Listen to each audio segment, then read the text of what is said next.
Hello friends, welcome back to my channel Dastaan TV. आपको पता होगा मैंने ये कहा था आपसे कि आप लोग अपने क्वेश्चंस को सबमिट करिए ताकि मैं Q&A वीडियो बना सकूं। और बहुत से लोगों ने क्वेश्चन सबमिट किए थे और मैंने बस दो ही रिक्वेस्ट रखी थी कि आप कोई पर्सनल क्वेश्चन मत पूछिएगा और मल्टीपल क्वेश्चंस मत पूछिएगा। और कुछ फ्रेंचाइजेस जो मैंने बताई थी, MCU, स्टार वॉर्स हो गई, द बॉयज़ हो गई, इनविंसिबल, उनसे रिलेटेड क्वेश्चन मत पूछिएगा क्योंकि मुझे उन फ्रेंचाइजेस के बारे में ज़्यादा नॉलेज नहीं है। तो बहुत से क्वेश्चन आए तो मैं उन्हीं क्वेश्चंस का आंसर देने की कोशिश करूंगा इस वीडियो में। अगर हो सकता है कि आपका क्वेश्चन इस वीडियो में कवर नहीं हुआ है तो सॉरी, क्योंकि बहुत सारे क्वेश्चंस थे। अगले हफ्ते जब मैं एक और Q&A वीडियो करूंगा तो उम्मीद करूंगा कि सारे क्वेश्चंस को कवर कर सकूं। तो सबसे पहला जो क्वेश्चन आया था वो था सुपरगर्ल मूवी के बारे में कि जो लोबो का कैरेक्टर इसमें अपीयर हो रहा है, हमें ये कैरेक्टर कितना दिखाया जा सकता है इस मूवी में, किस तरीके से इसको यूज़ किया जाएगा। तो हम ऑलरेडी जानते हैं लोबो का जो कैरेक्टर है उसको एक्सटेंडेड कैमियो मिलने वाला है इस मूवी में।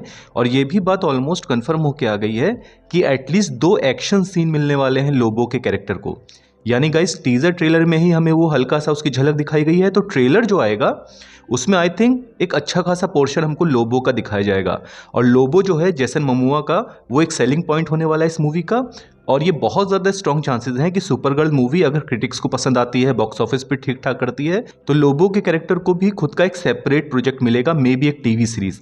ये ऑलमोस्ट ऊपर ऊपर से खबर निकल के आ रही है कई सारे सोर्सेज से। अच्छा, एक और चीज़, बहुत सारी वीडियो रिक्वेस्ट आई थी, जैसे ब्रिनिया के ओरिजिन पे वीडियो और लैंटेन की रिंग्स जो हैं उनका एक्सप्लेनेशन। तो गाइज मैं जल्दी ही इन सभी टॉपिक्स पे वीडियो बनाऊंगा। अभी थोड़ा सा मैं बिजी चल रहा हूँ इसलिए मैं ज़्यादा वीडियो नहीं बना पा रहा हूँ, लेकिन जल्दी ही इन सब टॉपिक्स पे वीडियो आएगा। एक और क्वेश्चन था जस्टिस लीग के बारे में। जो DC यूनिवर्स की हमारी जस्टिस लीग होने वाली है, इसमें कौन कौन से मेंबर्स हम एक्सपेक्ट कर सकते हैं। तो ऑब्वियसली जो कोर मेंबर्स हैं धीरे धीरे जेम्स गन उनको इंट्रोड्यूस करेंगे ही, लेकिन ग्रीन एरो, हॉकमैन, हंट्रेस, इनके बारे में स्पेशली क्वेश्चन पूछा गया था।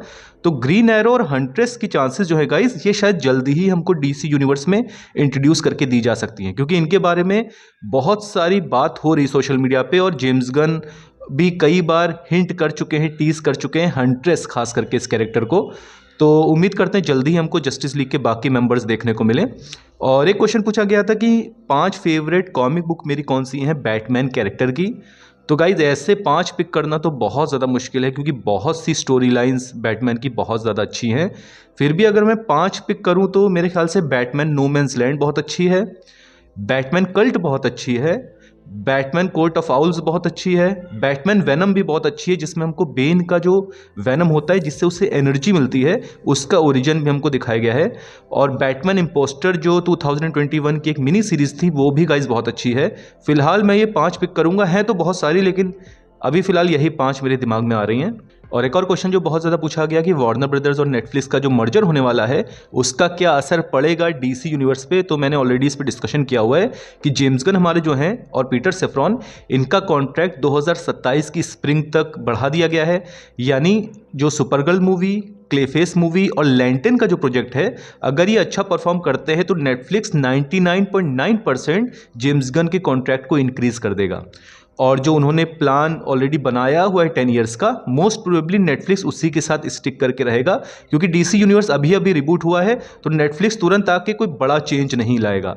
इनफैक्ट वैसे भी गाइस जो नेटफ्लिक्स है, नेटफ्लिक्स और वार्नर ब्रदर्स का मर्जर होने में भी 1 से 1.5 साल लगेगा, तो DC फैंस को परेशान होने की जरूरत नहीं है। DC यूनिवर्स फिलहाल जैसे वो बढ़ रहा है वैसे ही आगे बढ़ता रहेगा।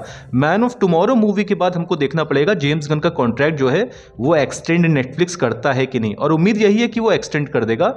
हालांकि नेटफ्लिक्स और वार्नर ब्रदर्स के साथ जब मर्ज हो जाएगा तो हो सकता है थिएट्रिकल रिलीज विंडो जो है वो थोड़ी सी वो छोटी कर दे, यानी 45 डेज के बजाय शायद 1 मंथ की सिर्फ रखे।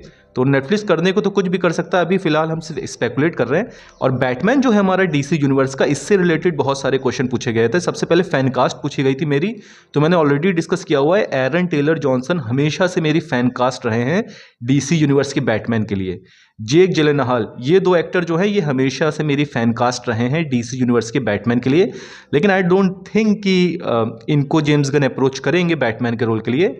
मैं यही चाहूंगा कि जो चीज़ डेविड कॉन्सवेट के साथ की गई थी कि डेविड कॉन्सवेट को ए लिस्टर नहीं थे जब उनको अनाउंस किया गया था कि वो सुपरमैन प्ले करेंगे, तो शायद जेम्स गन यही चीज़ करें कि बैटमैन के रोल के लिए भी कोई बहुत बड़ा ए लिस्टर शायद वो लेके ना आए, और शायद ये अप्रोच सही रहेगी, एक थोड़ा सा अननोन एक्टर लेके आए जो पब्लिक को अपनी परफॉर्मेंस से इंप्रेस करे। तो फैनकास्ट अगर आप मेरी पर्सनल पूछ रहे हैं तो एरन टेलर जॉनसन और जेक जिलेनहॉल हमेशा से मेरी रहेंगे। एक और क्वेश्चन पूछा गया था कि मेरी फेवरेट डीसी मूवी कौन सी है, तो ऑब्वियसली द डार्क नाइट है, लेकिन इसके अलावा गाइज अगर मैं कोई एक पिक करूं तो बहुत ज़्यादा मुश्किल होगा मेरे लिए। बहुत सी डीसी मूवीज़ हैं जो मुझे बहुत ज़्यादा पसंद हैं, जैसे बैटमैन बिगिंस बहुत अच्छी है, जोकर मूवी बहुत अच्छी है, सुपरमैन अभी जो आई वो मुझे बहुत ज़्यादा पसंद आई, बैटमैन वर्सेस सुपरमैन का जो अल्टीमेट एडिशन है वो भी मुझे बहुत पसंद है, क्रिस्टोफर रीव की सुपरमैन भी मुझे बहुत पसंद है। तो ऐसे एक मूवी पिक करना मेरे लिए मुश्किल होगा, लेकिन अगर आप मुझसे पूछें मोस्ट फन मूवी मुझे कौन सी लगी, यानी ऐसी मूवी जो मैं बार बार देख सकता हूँ और मैं एंजॉय कर सकता हूँ फैमिली के साथ, तो वो गाइज मेरे लिए रहेगी एक्वामैन का फर्स्ट पार्ट। वो मूवी मुझे बहुत पसंद है, जितनी बार मैं वो मूवी देखता हूँ मुझे पसंद आती है। एक परफेक्ट फैमिली एंटरटेनर है जो आप अपनी फैमिली के साथ देखकर एंजॉय कर सकते हैं। नेक्स्ट क्वेश्चन था कि फ्लैश जो है हमारे डीसी यूनिवर्स का, उसको हम कब एक्सपेक्ट कर सकते हैं और कौन सा फ्लैश हमको दिखाया जाएगा, बैरी एलन या वॉली वेस्ट। तो आप में से बहुत से लोग ऑलरेडी जानते होंगे क्रीचर कमांडो में जो हमको एक विजन वाला सीन दिखाया गया था, उसमें हमें एक फ्लैश दिखाया गया था, और शोरनर जो थे उन्होंने ये कहा था कि दरअसल वो वॉली वेस्ट का फ्लैश है। अब ऐसा भी हो सकता है जो चीज़ लैंटन टीवी सीरीज़ के साथ की जा रही है कि जॉन स्टीवर्ट और हेल जॉर्डन दोनों को दिखाया जा रहा है, तो शायद हमको दो फ्लैश भी दिखाए जाएं डीसी यूनिवर्स में, वॉली वेस्ट और बैरी एलन दोनों को साथ में। मे बी ये पॉसिबल है। हालांकि मुझे पर्सनली ऐसा लग रहा है कि वॉली वेस्ट की चांसेस ज़्यादा हैं, क्योंकि बैरी एलन ऑलरेडी हमको डीसी एक्सटेंडेड यूनिवर्स में दिखाया गया था। तो आई थिंक जेम्स गन शायद अगर कुछ अलग करना चाहे तो वॉली वेस्ट को मेन फ्लैश वो बना सकते हैं डीसी यूनिवर्स का, और मे बी फ्लैशबैक्स के थ्रू या एक बैक स्टोरी के थ्रू हमको ये बता दिया जाए कि बैरी एलन पहले फ्लैश हुआ करता था जो मल्टीवर्स में वैनिश हो गया था या गायब हो गया था, बाद में फिर बैरी एलन को रिटर्न करा के लाया जा सकता है। मे बी ऐसा कुछ क्राइसिस वाला इवेंट किया जा सके, ये मेरा पर्सनल ओपिनियन है। अगला क्वेश्चन जो था कि मैन ऑफ टुमारो का जो बॉक्स ऑफिस है उससे मेरी क्या एक्सपेक्टेशन। तो गाइज मैं बॉक्स ऑफिस पे एक ही बात बोलूंगा कि अगर मैन ऑफ टुमारो का जो प्रोडक्शन बजट है वो सुपरमैन मूवी के अराउंड ही है और मूवी 600 से 700 मिलियन डॉलर बॉक्स ऑफिस पे कर रही है, तो एक डिसेंट प्रॉफिट वो वार्नर ब्रदर्स के लिए जनरेट करेगी, और हम यही चाहेंगे कि वो डिसेंट प्रॉफिट जनरेट करे ताकि Superman as a center character हमको और प्रोजेक्ट्स देखने को मिलें। तो $1 बिलियन वो करेगी कि नहीं तो ये हमें नहीं पता, क्योंकि हमने फ्यूचर नहीं देखा है। बस एज अ डीसी फैन मैं यही चाहूँगा, जैसे सुपरमैन मूवी ने हमारे एक डिसेंट प्रॉफिट जनरेट कर लिया, मैन ऑफ टुमारो भी हमारे लिए एक डिसेंट प्रॉफिट जनरेट करे। और लास्ट क्वेश्चन, क्या स्नाइडर वर्स रिस्टोर होगा कि नहीं। तो गाइज मैंने दसियों बार इस टॉपिक पे बात की हुई है। स्नाइडर वर्स, अगर आप ये सोच रहे हैं कि जो जैक स्नाइडर की जस्टिस लीग थी उसके सीक्वल्स बनेंगे और डीसी यूनिवर्स पूरा कैंसिल कर दिया जाएगा, तो ऐसा नहीं होगा। स्नाइडर वर्स लाइव एक्शन में रिस्टोर नहीं होगा। अगर कोई स्कूपर या कोई आदमी आपसे ये बोल रहा है उसको अंदर से खबर मिल रही है डीसी यूनिवर्स कैंसिल होगा और जैक स्नाइडर की जस्टिस लीग के बाकी 2 पार्ट्स बनेंगे, तो गाइज वो सिर्फ और सिर्फ आपको बेवकूफ़ बनाने की कोशिश कर रहा है अपने किसी फ़ायदे के लिए। और वो फ़ायदा क्या है हम जानते हैं, वो अपनी वेबसाइट पे क्लिक्स चाहते हैं ताकि वो पैसा अर्न कर सकें। तो स्नाइडर वर्स लाइव एक्शन में रिस्टोर नहीं होगा। लेकिन क्या जैक स्नाइडर डीसी यूनिवर्स का कोई प्रोजेक्ट डायरेक्ट कर सकते हैं, तो डेफिनेटली वो रिटर्न होकर डायरेक्ट कर सकते हैं। वो कोई सरप्राइजिंग चीज़ नहीं होगी। एक और चीज़ गाइज, हेनरी कैविल का सुपरमैन, बेन एफ्लेक का बैटमैन या बाकी जो कैरेक्टर हैं स्नाइडर वर्स के, क्या वो किसी डीसी यूनिवर्स के क्राइसिस इवेंट के लिए रिटर्न हो सकते हैं। तो बिल्कुल हाँ, क्योंकि डीसी यूनिवर्स जो है वो along the line of multiverse ही चल रहा है। तो हेनरी कैविल, बेन एफ्लेक का बैटमैन फ्यूचर में किसी क्रॉसओवर इवेंट के लिए डेफिनेटली आ सकते हैं, उसकी चांसेस भी हमेशा रहेंगी।